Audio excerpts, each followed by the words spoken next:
This is a Premier kit from the mid to late 20s, probably about 28. They made them, I think, from 27. This is a popular model, 27 to 35.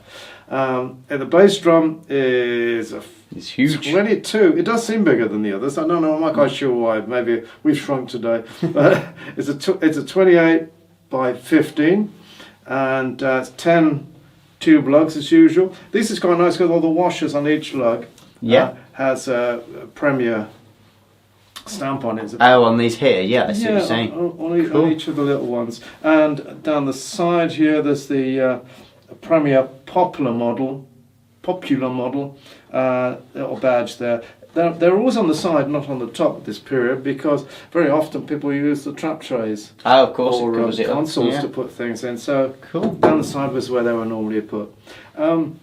That's more or less it about the bass drum itself. It's got calf heads, and of course, more later about the little cats on the top. On the front.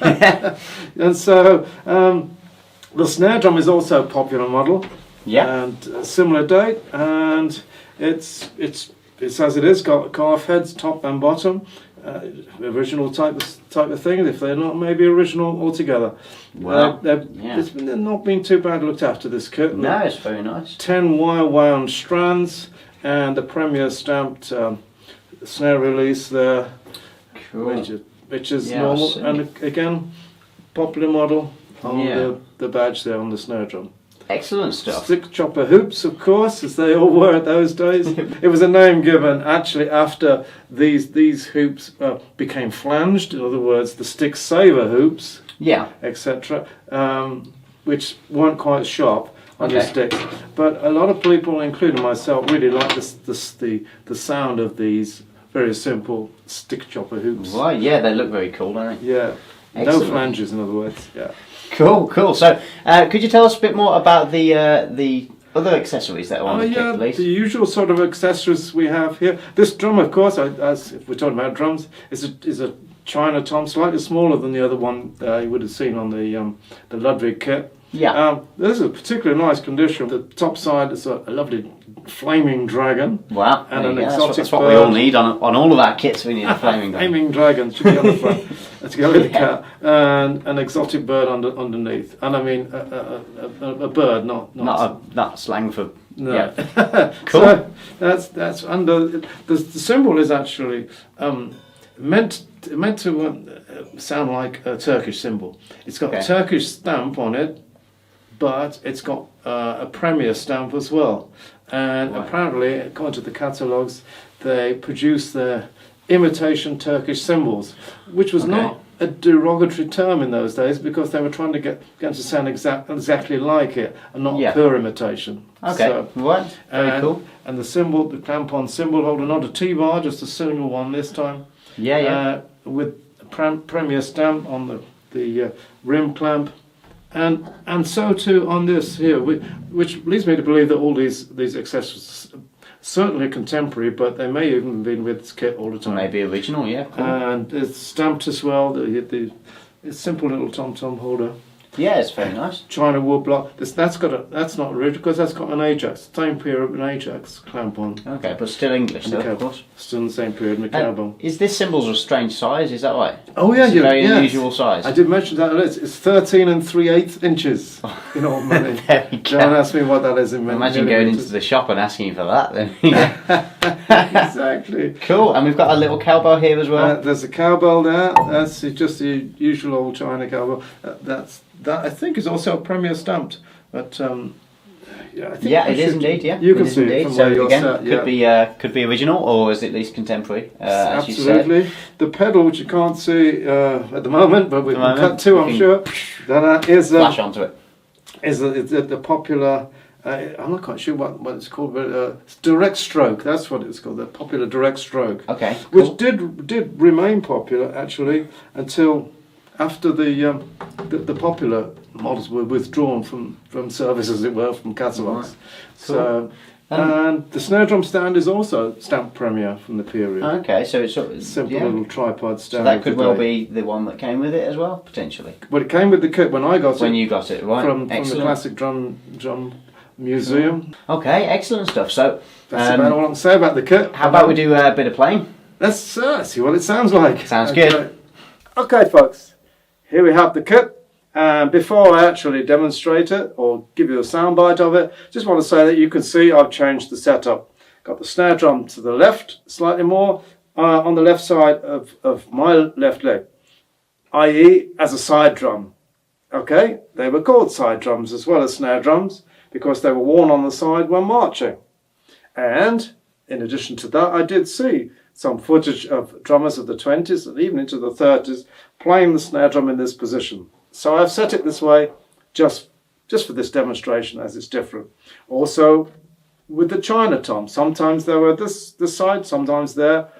As I used it in the center in the normal tom-tom position in the Ludwig video.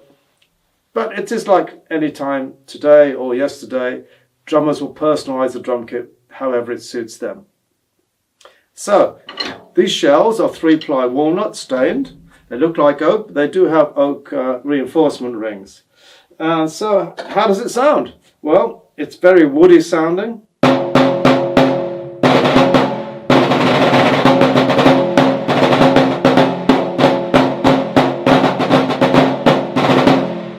The snare drum. The bass drum is the usual boom boom. I like this pedal, it really is very effective, the direct. Okay, calf heads back and front, of course, on this. The cymbal. This is the premier imitation Turkish cymbal. It's got the Turkish sign on it, which of course is also imitation. It's rather heavy, really, compared with the Turkish cymbals that I've got on the other kits. And also with the bell. It's almost...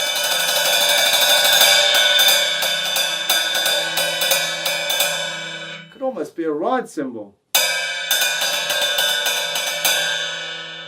And the usual cowbell, woodblock, or clockbox. That's tuned quite high at the minute. Well, it's not tuned because they're not tunable, but it's quite high because of the warmth in here at the moment. Okay, so let's just have a little play on it and see how it sounds together. Okay, starting with the cymbal.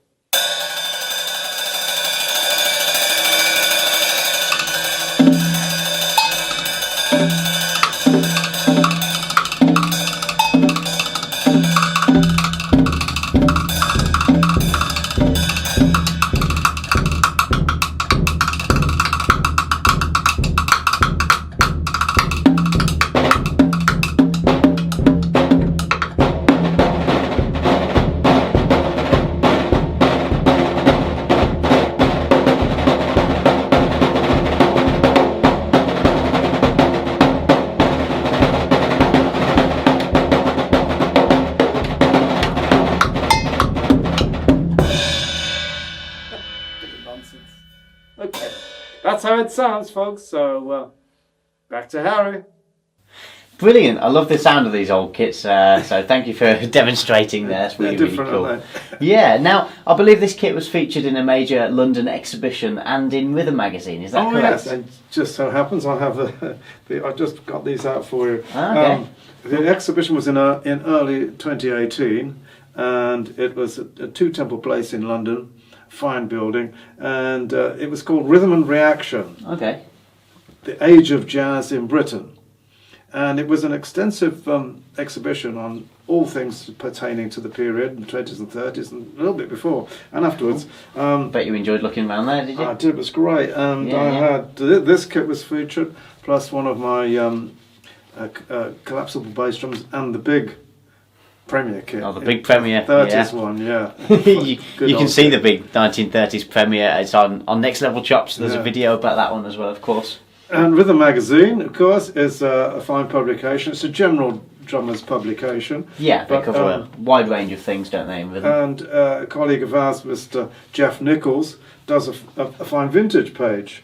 And this was the one pertaining to it on the Kit Kat kit. It does a feature every month on these particular type of kits. Yeah, cool. Now, what do we know about the Kit Kat Dance Band? Oh yes, well, pertaining to this particular drum set, not a lot. There's nothing documented. Okay. But there's obviously an intimation of the Kit Kat Club in London. Yeah. Which was operating through the 20s and the 30s.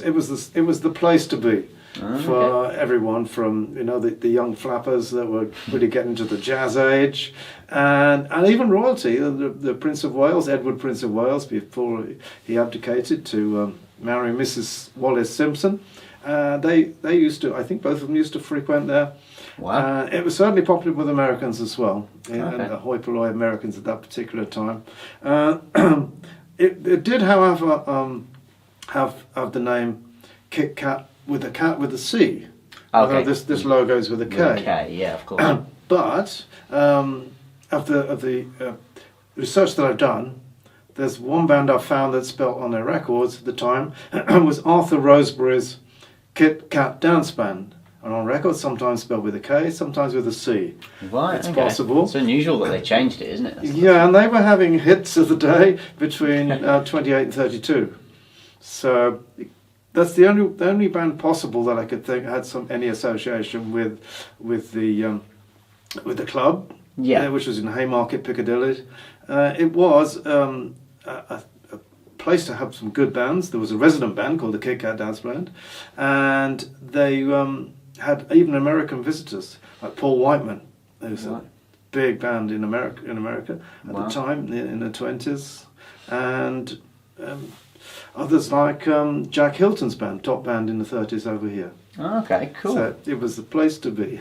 Yeah, she would have gone there if we were around. we're the coolest people on the around. So. If we could afford it. Yeah. If anybody else has any information on this kit, of course, feel free to comment in the comment section below. We'd love to find out more. That's great stuff. How about we get on to a bit more playing? Yeah, I think we should see what's on the wireless. Let's do it. Well, folks, here we are with the Premier Poplar kit. I'm going to play along to something. I just so happen to have my trusted Murphy's radio with me tonight, plus my cup of Ovaltine. And I just think there is actually a live broadcast this evening coming from the Kit Kat Club in Haymarket. So let's just see what's on the jolly old wireless, and maybe we can play along to something. Just one moment. Let's switch him on.